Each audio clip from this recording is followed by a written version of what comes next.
Hi, this is Brian Ference with the MAGAMind Podcast. You can follow me on X at Brian Ference1 or MAGAMindPodcast.com, also on Truth Social at Brian Ference. With me today, I have a special guest, Patrick Howley. Patrick is well known for being a contributor on InfoWars. His website is patrickreports.com. He is a popular writer and is sort of famous or infamous for breaking the Ashley Biden diary story. So, Patrick, say hello. Thank you. I'll take either one. I'll be infamous. That sounds fine. I like that.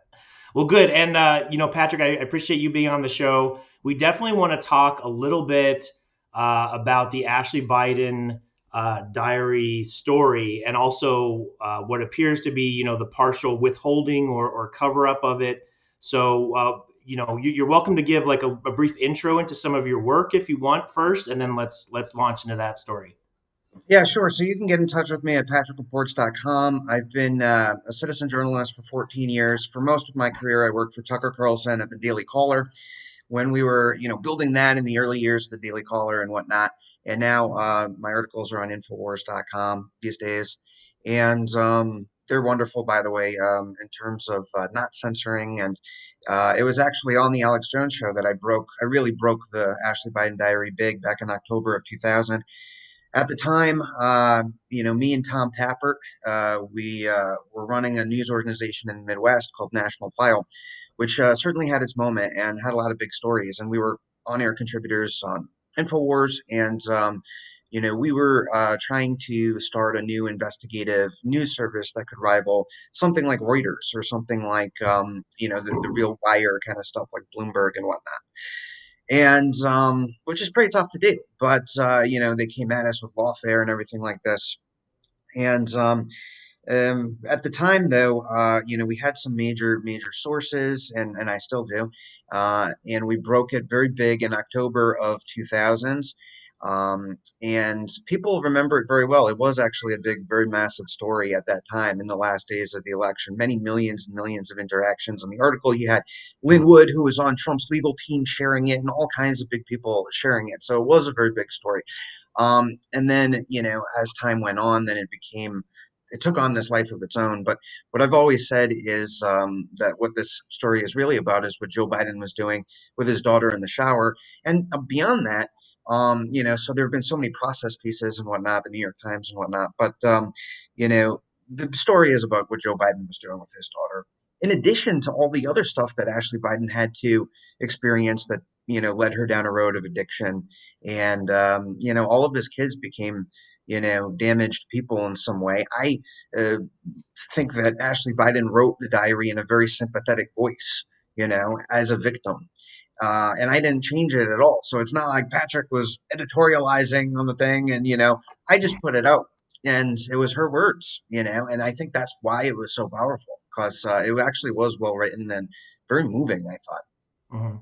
And just a question, I think most of the viewers are familiar with the content of Ashley Biden's diary, but some of the highlights were, allegations that he was inappropriately showering with her at an older age. Is there any other like major allegations that were in there that maybe some of our viewers might not be aware of?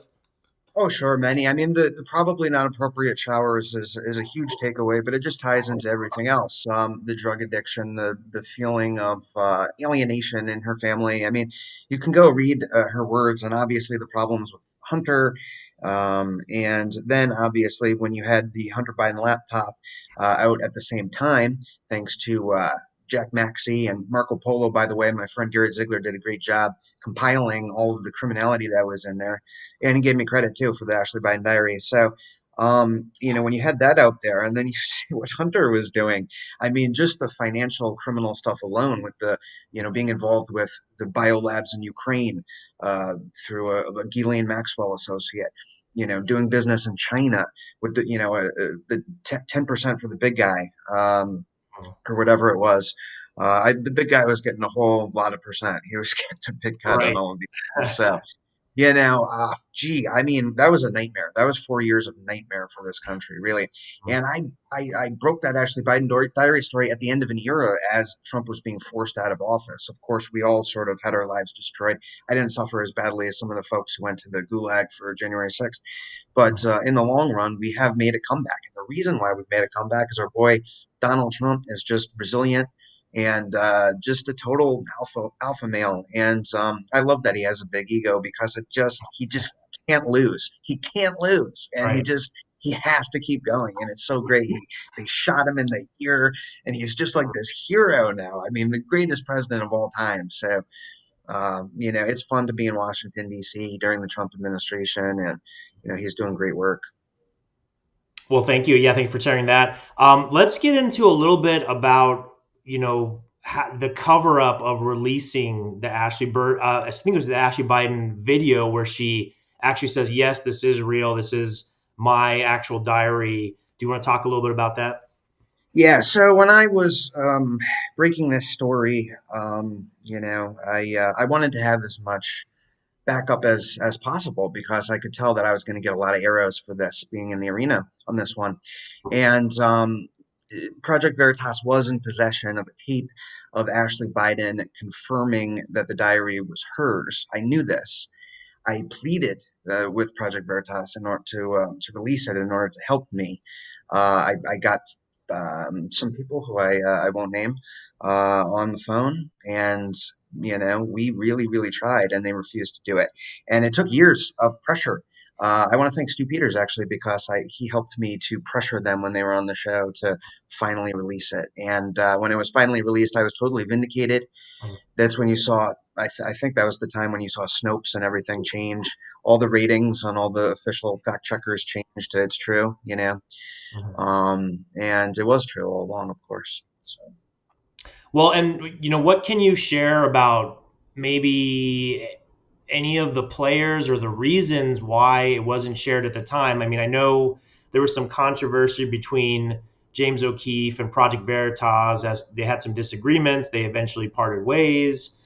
Project Veritas has recently posted that James O'Keefe is using their logo again, and they've dropped their lawsuit. So, I mean, what do you think was happening there? Yeah. Was there a conflict or? Yeah, there is definitely a conflict between James and Matthew Tierman, who I call Matthew Rat Tierman. I warned James about Matthew Rat Tierman many years ago. I knew it was going to go badly like that. And so I'm not on here to call out James. By the way, James is an old friend of mine for dating back many years. And, it was unfortunate that he went along with Matt Tierman on this narrative that it wasn't confirmed when it was confirmed. But in his defense, he went away from Project Veritas, did his own thing. So I'm not here to call out James O'Keefe, my old friend. I am here to say that there was a massive effort, including by people at Project Veritas, to cover this story up, to collaborate with the FBI to make sure that it never saw the light of day. Mm-hmm. Yeah, that's very unfortunate, and unfortunately, we saw a lot of that kind of FBI collusion and cover-ups, and some people argue we're even still seeing it today with, for example, the delayed release of the Epstein files. Yep. There's been claims that some of those files have been destroyed by the FBI, for example. What are your thoughts about that? I hope not. And we haven't seen definitive proof that they've been destroyed, but what we have seen is that they are definitely going through them, and in my view, probably deleting, redacting a lot of stuff. And whatever they put out, I mean, I could give them a million Jeffrey Epstein files. Let's just get the real answer. Who was he blackmailing people for? Which foreign government, which agency was he blackmailing for? And who's blackmailed? And what did they do?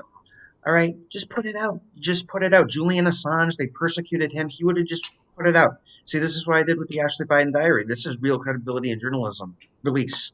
Mm-hmm. Release. Let the public decide. So we have to keep up the pressure. But what an absolute joke. Pam Bondi is a bad choice. And I like Matt Gaetz quite a bit. And I think that Matt Gaetz would have made a great attorney general. Maybe he can still get the job. He's doing a talk show now, but, I'd like to see him, get the job and come back. Yeah, that's a good point, and I agree with you on Pam Bondi. I've not been impressed with her. She's on Fox and Friends, Fox News all the time, but I haven't really seen as much action as I would have anticipated. And then, of course, some of her history, some of her actions against the Second Amendment as the Attorney General of Florida, and then her closeness. So I'm in Arizona, so she was very close to John McCain. It looks like she made some very positive posts about John McCain. Whether that's political or not, that strikes at the heart of any Arizona Republican. That's a huge red flag. So I have not been happy with Pam Bondi or her action, her lack of arrest. Kash Patel is kind of almost going on an apology tour. I saw some recent posts from FBI Director Kash Patel, and he's saying, there's definitely been some issues. We're working to correct it. We're dedicated to releasing the files. We're working hard. We're working with the DOJ. But it almost comes off as like apologetic for Pam Bondi's lack of performance. Yeah, she's on Fox News all the time, and she's not very interesting on Fox, not very entertaining, I have to say. She's no Tucker. But no, it's very disappointing, very big disappointment. You can see the photo of her with John McCain. She Mhm. was for Jeb. She was part of the Jeb team, the Jeb effort, Jeb exclamation point. Remember that? I still Yeah, have I still have the commemorative Jeb exclamation point mints that they were giving out in New Hampshire in my home museum of political oddities that I've picked up over the years. Have you seen anything on? There was two specific Epstein victims, one of which allegedly committed suicide recently, and then another one, I think it was 6 months ago, sort of mysteriously passed away. There were some strange circumstances and theories going around. Do you have any concern that there's another kind of cover up in terms of maybe eliminating witnesses, or are they being placed in protective custody and we're being lied to? What is your thoughts there? Well, I only say things that I can 100% confirm, and it's very suspicious that some of Kevin Spacey world witnesses and other things like this, Mhm, ended up dead, and there seems to be a pretty big body count surrounding the matter and surrounding Bill and Hillary Clinton, Hillary, as we all know. mhm, So yeah, certainly concerning, very concerning, and obviously with the death of Virginia Giuffre. That was really the deep state is they're panicking. They're not having a good day, and they've really crossed the line. And President Donald Trump seems to have more power now than ever before. In the first term, when he first got in there, and you had Rex Tillerson as Secretary of State, and you had these different people who sort of got into the administration who Trump didn't know very well. mhm, There was a genuine concern that the administration was going to overthrow him, like that they were going to do that to him, and it was tough. There was a big power struggle, but this time around, Trump has really consolidated power, consolidated the support of the party as a three-time in a row nominee, and has really built the party in his own image, as you see with J.D. Vance. It looks like being getting the torch handed off to. mhm, mhm. No, that's a good point. I did want to go back briefly to James O'Keefe. So he posted recently this video and this claim talking about Pam Bondi, and what he said was, the AG made an almost identical statement publicly after O'Keefe Media provided a quote of what she said in a request for comment. It seems like James O'Keefe is also scrutinizing Pam Bondi potentially. I don't know if there's some undercover video about what the inner workings. And then, of course, he also released this, kind of breaking video with one of the royal family advisors talking about, a member of the royal family engaging with relations with underage girls. So, I mean, it appears that James O'Keefe is engaged in these stories. Can you comment on that? Well, sure, yeah. I mean, I think that with regard to Prince Andrew, what you see is the British royal family and MI6 over the decades has been integrally involved, in my view, with the Mossad and with the CIA. And it's really sort of inextricable, I think, that the intelligence agencies of Israel, Great Britain, and the United States, to some extent Australia, actually, They are in a little cabal together, I believe. And the CIA obviously has a lot of black market wealth that they've picked up from all these war ventures that they've done over the years. Robert Kennedy Jr. has always said that the CIA assassinated his father and his uncle, Mhm. which is not to discount the role that the Mossad has in terms of influence, working with the CIA. And so, we have to get to the bottom of all this. We have to figure out, exactly who was Jeffrey Epstein's handler. Was it Ghislaine Maxwell, the daughter of Robert Maxwell? All right. And there's a book, Robert Maxwell is Really Super Spy.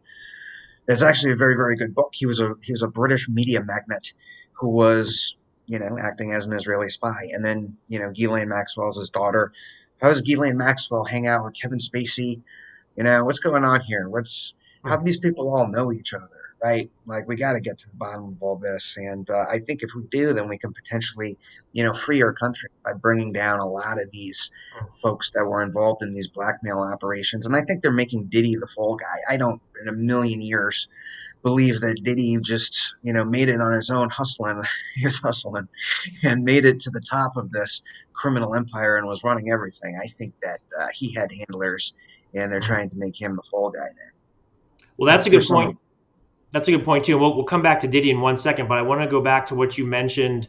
You were talking about, inferring about the JFK files. Really, I did see with the latest released JFK files, and I guess there was a request from the CIA to redact, but it was not done. Was the involvement of I don't know if it was the Israeli government or the Israeli intelligence Mossad agency with the CIA prior to the JFK assassination. I guess it was in terms of funding sources for the CIA. Are you familiar with that at all in those files? yeah, so, I've gone through these files pretty extensively, though. Still haven't gotten to everything, but what you do find is that there was a back channel between Israel and the United States, deep state. And, it's pretty obvious based on those files. And there have been a lot of articles and stuff that have come out that prove, I mean, very definitively that the CIA was involved in this. And no question in my mind, Lyndon Johnson knew about it. No question in my mind, it was motivated by the military industrial complex. The Gulf of Tonkin incident, of course, happened within a year. And then America was plunged into the Vietnam War. Kennedy did not want Vietnam to escalate. It said that Kennedy did not want Israel to have a nuclear weapon at the Dimona nuclear plant. In general, Kennedy just pissed them off, right? And just across the board, they didn't like him. It was sort of a Trump situation, right? Because he was Irish Catholic, and they were putting out propaganda. He was being manipulated by the Pope and whatnot, and they hated his father, who they saw as an illegitimate bootlegger. And so that family has been very, very badass. And the torch to this day being carried by Robert now, standing up with Trump and, actually trying to get some stuff done. So. Okay, no, that's a good point. And then now, so let's go back to P Diddy. Sorry, we're jumping around a little bit, but P Diddy, I mean, there was in his hearing, his trial, there was a star witness, I guess, that turned up missing. Right, the star witness just went missing. I'm not sure if it mentioned the star witness name. It was victim three, I guess it was mentioned, but I guess still missing, unable to testify.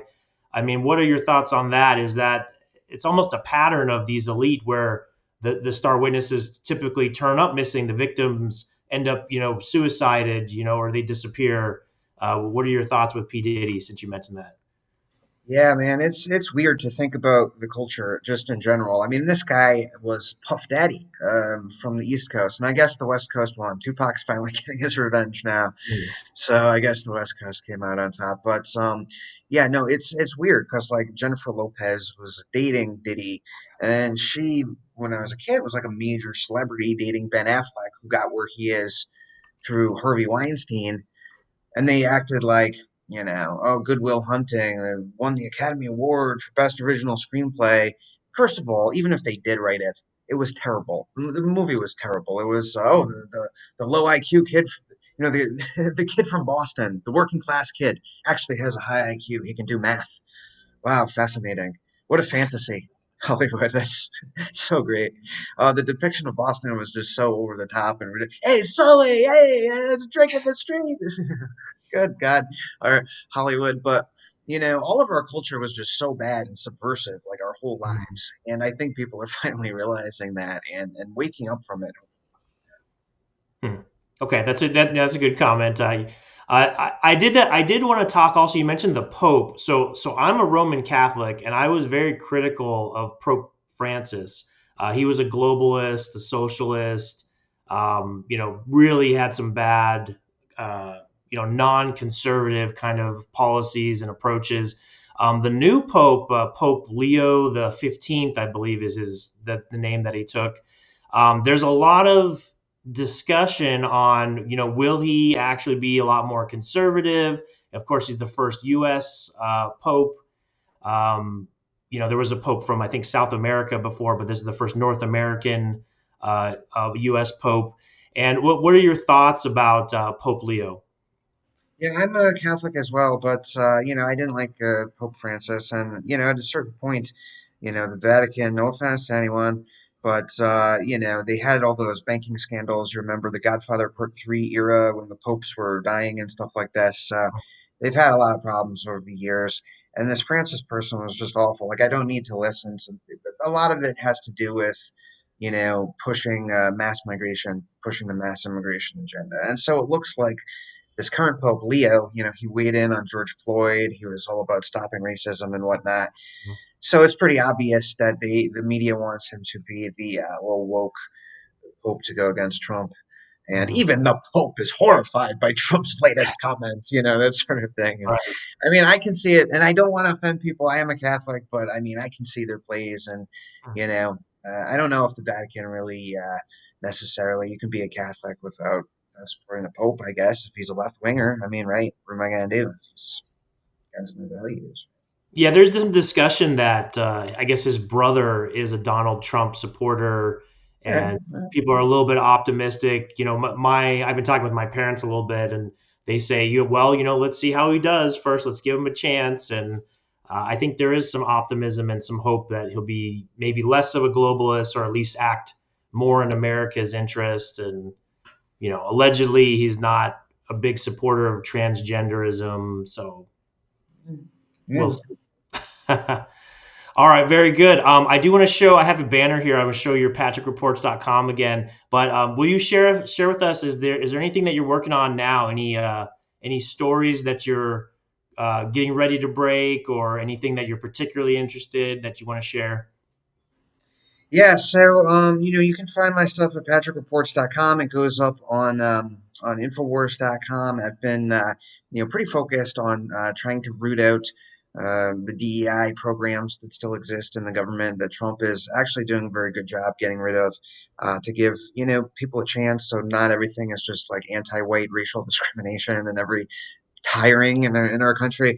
But that said, we have to compel the private sector to get into accordance with the orders that are being done in the government. Like Trump's executive order against DEI was great, but the corporations, you need to compel them too. I think with state power, and I'm a big fan of President Trump using state power. By the way, I like that. So, oh, and by the way, so I figured out how to make music, and I've released a couple of songs on the internet, like "Who Did 9/11," "Ballad of a White Guy on TV," about how white guys are like always stupid in commercials and stuff. Mm-hmm. And I'm gonna release a free album called "Second Chance at Greatness" of country songs. I like that. I like that. So it's a country songs. I didn't Yeah, know. yeah, country. Okay. All Mhm. right. Is it you? Are you doing the vocals on that? You're doing the I'm not doing the instrumental? vocals. I'm producing. I'm producing. Okay. All right. All right. No, that sounds But it's great. Yeah. good. No, it's good. It's changed my life. Like I figured out how to like digitally make music, and it's like it's really Hmm. good. So I really like it because I always wanted to do country music, and I think with some of the technology that's coming out now, you can really maybe lay off Hollywood, lay off some of the producer folks in Nashville, Mhm. and put out more independent stuff. Because a lot of the country is very effeminate now and like very Yes. subversive. And Mhm. my car broke down. It sort of wants you to feel pitiful and downtrodden, right? Mhm. So I want to uplift people. Second chance at greatness, and the album cover is going to be like Sergeant Pepper's, but all Trump characters, like Trump and Robert Okay. Kennedy. I like that. I think there's a big market for that. I think it could be very successful. Yeah, yeah. All right. Well, good. Well, I appreciate it. Anything else you want to share before you go? No, I think that's good. So we're going to be focusing on that, and hopefully getting some more good executive orders on all Mhm. kinds of things, stopping CPS, child trafficking, and other issues that I've worked on. So just trying to help the world in my own small way. Excellent. Well, I appreciate it again, Patrick Howley. Thank you for coming on the show. Please check out patrickreports.com. Oh, I did have one more question. Have you heard from Alex Jones? Is there any movement, with the judgment against him in the Sandy Hook case? Because I believe he appealed it to the Supreme Court, and I think they declined to hear the case. Is there any movement there or any updates that you're aware of? I don't want to speak for Alex because they'll quote me and I'm Infowars and I don't, I just defer to him. But I know that the deep state has been very ruthless and ridiculous, really, and in all of this. But the fact that Trump, that Alex has that Trump spirit of keep going, let you get bigger. They shot Trump. He didn't shrink away. He came back even bigger. So I know that that's what Alex is always going to do. So no matter what he does, I want to be part of it. And I hear he's getting a 24-hour network soon, so that would be good. Really, that would be amazing. That would be really good. And then I just want to throw out there again, free Tina Peters. That's another that I know Trump was pushing for that as well. So I don't know. What do you think of the possibility of Tina Peters is freed? She, Pam Bondi gets fired, and then we have a new AG. What do you think about that? Yeah, I mean, sure, I'd like to see it. Matt Gaetz is still available, but I mean, he's on OAN, but he could do Mhm. both. Why not? You could have the Attorney General show. Why Who not? cares? Have Mike Tyson on. This is Trump's America. Come on. I We can do like anything we want. I like that idea. No, that's We really can good. create our own destiny. That's right. Manifest destiny. This is the new manifest destiny. Get back to the American dream. That's what we're looking for. All right. Well, thank you so much, Patrick Howley. Again, my name is Brian Ference. You can follow me on X at Brian Ference1. This is the MAGAMind Podcast, magamindpodcast.com, or wherever you get your podcast. Search for MAGAMind Podcast. And on Truth Social at Brian Ference, and actually on Gab also at Brian FE. So thank you again to all my viewers. Patrick, again, thanks for being on the show, and God bless. God bless. See you soon. Thank you.